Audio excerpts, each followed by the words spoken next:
Descreve pra gente como é a sua rotina de trabalho.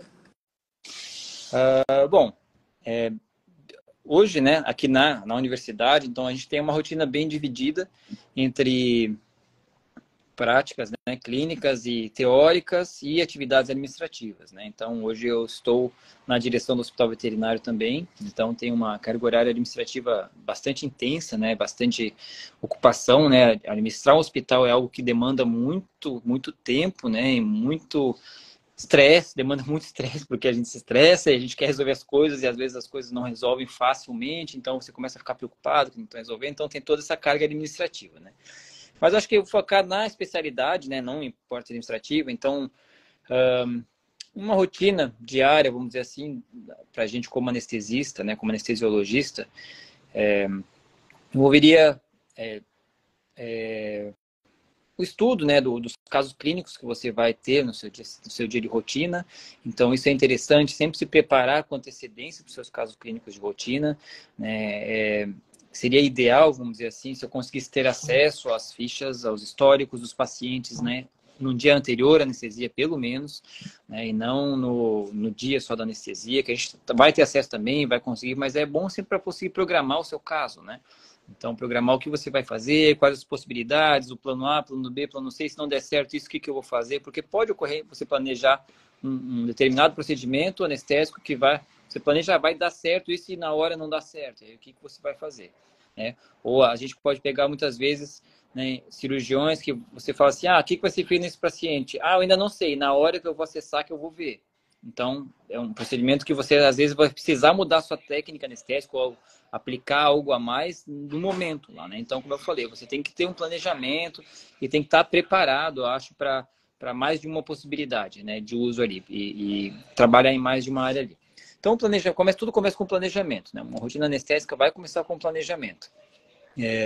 Baseado na espécie que você vai anestesiar, no animal, né? E aí você vai fazer uma resenha do seu paciente, né? Identificar quem você vai anestesiar. Essa é uma das partes mais importantes que eu considero da nossa rotina diária, porque a anestesia não tem, essa é uma frase clássica, a anestesia não tem receita de bolo, né? A individualização do paciente é um fator muito importante. Então, você tem que individualizar, examinar bem, saber quem é o paciente que você está anestesiando, que você vai anestesiar, porque a partir disso, conhecendo o seu paciente, você vai conseguir aplicar as melhores técnicas, escolher os melhores fármacos, as melhores dosagens, o que vai ser o melhor para o paciente, certo? Para aquele momento, né? E nem sempre, às vezes, o mesmo paciente, se você anestesiar com intervalo de 2, 3 meses de diferença, você pode ter que utilizar outra técnica, porque é o momento da anestesia o que vai importar. Então, realmente, o ponto crucial para mim é conhecer o paciente, saber quem você vai anestesiar. Então, todo o nosso planejamento parte daí.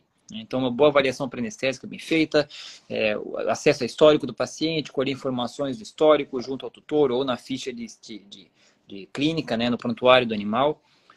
E a partir daí, sim, você começa a planejar o seu procedimento. Então, vai ter todo um planejamento de qual a técnica anestésica você vai utilizar.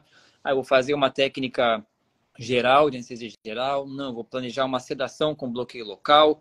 Depende do tipo do procedimento, né? Qual tipo de pré-medicação que eu quero fazer, que tipo de analgesia eu vou fazer, porque isso é importante você saber qual é o tipo de estímulo qual aquele animal vai ser submetido, se é um estímulo intenso, se é um estímulo de média intensidade ou se é um estímulo de baixa intensidade, mas se é cirúrgico vai ter uma intensidade, né? Ela pode ser de baixa, média ou alta intensidade, para saber qual é o analgésico, por exemplo, mais indicado para aquela ocasião, qual o protocolo analgésico mais indicado para aquele procedimento. Então, você tem que planejar tudo isso daí. Então, todo esse histórico é a parte inicial, saber individualizar o paciente, e aí entra todo esse planejamento, né? Que vai escolher desde a escolha das técnicas e dos fármacos, né? Um ou mais fármacos que você vai associar, porque tem vantagem de associar um ao outro. Vai ter pacientes que você pode usar um tipo de fármaco, pacientes que você não pode usar um certo tipo de fármaco. Por isso que eu falo que nunca é receita de bolo, porque depende do paciente, né? E aí, realiza-se toda essa parte. Medicação pré-anestésica, né? Na ampla maioria dos pacientes você vai utilizar. Situações muito pontuais você acaba não utilizando.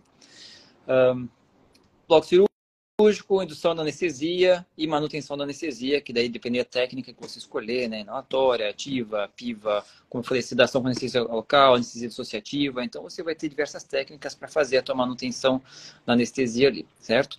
E aí, o ponto importante também é a recuperação da anestesia, né? Então, a anestesia só acaba quando você confere a alta anestésica ao paciente, né? Então, aquele momento que o paciente está apto a sair do centro cirúrgico ou ser liberado para ir para casa, se não for um caso de ficar internado ou algo nesse sentido, né? Então, é a alta anestésica naquele momento. Então, você tem que acompanhar o paciente também durante a recuperação para ver se ele está com dor, se você precisa suplementar a analgesia dele no pós-operatório, se ele está respirando adequadamente, se ele está com o circulatório funcionando adequadamente.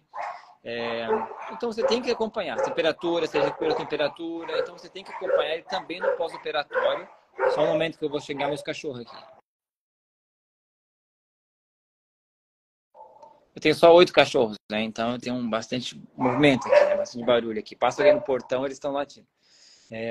Então, todo esse pós-operatório também é importante, é imediato ali, né? O pós-anestésico, até você falar, não, realmente agora ele está bem, ele está com analgesia, eu estou vendo que ele está confortável, ele não apresenta sinais de dor, ele está com a recuperação, recuperou a temperatura, está com a consciência já ok, claro que ele todo o resíduo de anestésico, de fármacos que você utilizou, demora um pouco mais para passar todo o efeito, mas você já vê que o paciente está consciente, ele já está se orientando e tal, muitas vezes já está até deambulando, né? Já está em pé, já está andando, alguns até se alimentam, tomam água. Então, você fala, beleza, eu acho que ele está bem, pode ir para casa, está de alta anestésica e tal, e quando você encerra a sua rotina, vamos dizer assim, né? O seu procedimento ali, né? Então, você confere a alta anestésica do paciente e aí está encerrado o teu caso ali, né?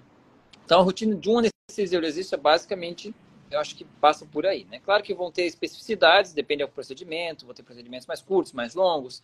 Então, vai ter muitas especificidades, como eu falei, muitas individualizações, né? Então, isso é o mais importante. Mas acho que, basicamente, em termos gerais, seria uma rotina seria mais ou menos assim, né? Pelo menos é o que eu vejo, né?